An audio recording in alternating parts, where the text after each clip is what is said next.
kata ulama, orang yang meninggal dunia itu Bu, yang ditungguin cuma 3. Pertama yang ditungguin adalah kapan datangnya hari kiamat. Tuh yang ditungguin sama yang udah meninggal dunia.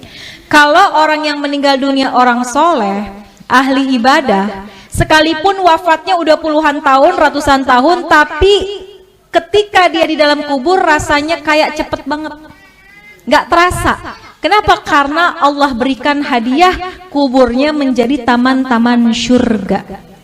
Kita berharap kita bisa model kayak begitu. Tapi sebaliknya, kalau orang yang meninggal adalah orang yang suka zalim, sama Allah nggak pernah deket, sama manusia senangnya bikin permusuhan, maka sehari aja dia masuk dalam kubur itu rasanya seperti udah puluhan tahun, udah bisa sampai ribuan tahun rasanya. Maka orang yang ada dalam kubur yang meninggal dunia nungguin kapan sih datangnya hari kiamat. Orang baik pengen buru-buru cepat supaya bisa segera masuk dan menikmati keindahan surganya Allah Subhanahu wa ta'ala. Orang-orang sebaliknya, orang-orang yang jahat, yang zalim pengen buru-buru juga datang hari kiamat. Dia pikir kelar siksaan kubur udah selesai. Padahal masih banyak siksaan yang lebih besar, yaitu ketika datangnya hari kiamat. Maka pertama orang yang meninggal nungguin kapan datangnya hari kiamat.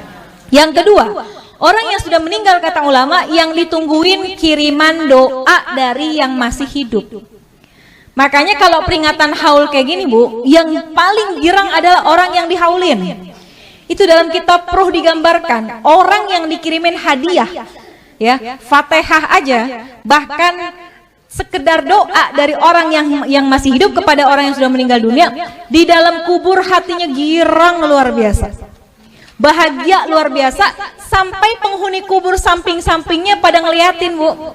Kayak orang lagi di pesantren, ditengokin sama orang tuanya dibawain makanan, kan temen-temennya pada ngeliatin tuh ya. Tuh sama ceritanya seperti apa yang ada dalam kubur. Kalau orang tua kita dikirimin Fatihah, dikirimin doa sama anaknya, maka girang banget hati orang tua kita. Tuh penghuni kubur lainnya pada ngintip, kalau bahasa kita dikirimin apaan sih gitu ya.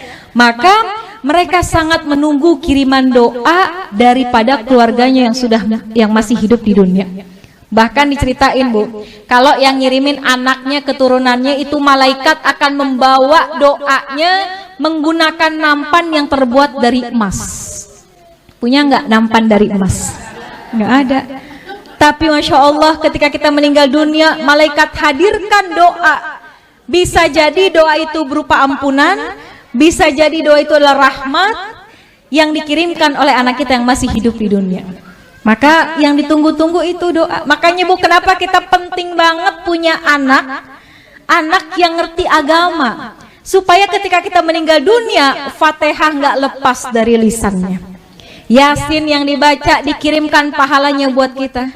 Kalau anak Bu ke orang tua, kalau kata guru saya, anak ke orang tua sekalipun nggak dia niatin khusus buat orang tua saya, sekalipun nggak disebut, pahalanya terus dialirkan oleh Allah kepada orang tua kita yang sudah meninggal dunia. Apalagi kalau diniatkan secara khusus. Besok nih bentar lagi mau kurban ya Bu, kita boleh sedekah, pahalanya buat orang tua kita, tapi nama kurbannya adalah kita. Kita kirimin deh, kita berkurban, pahalanya kita niatkan buat orang tua. Itu tuh hadiah yang paling baik, yang paling bagus, yang ditunggu-tunggu sama orang tua kita yang sudah meninggal dunia. Yang ketiga, apa yang ditungguin sama orang yang meninggal dunia? Kiriman laporan dari malaikat. Tuh malaikat itu Bu ngirimin laporan tentang anak cucu keturunannya. Kalau anak-anaknya pada soleh soleha, pada ahli ibadah, orang tua kita girang dalam kuburnya. Ya Allah, girang hatinya.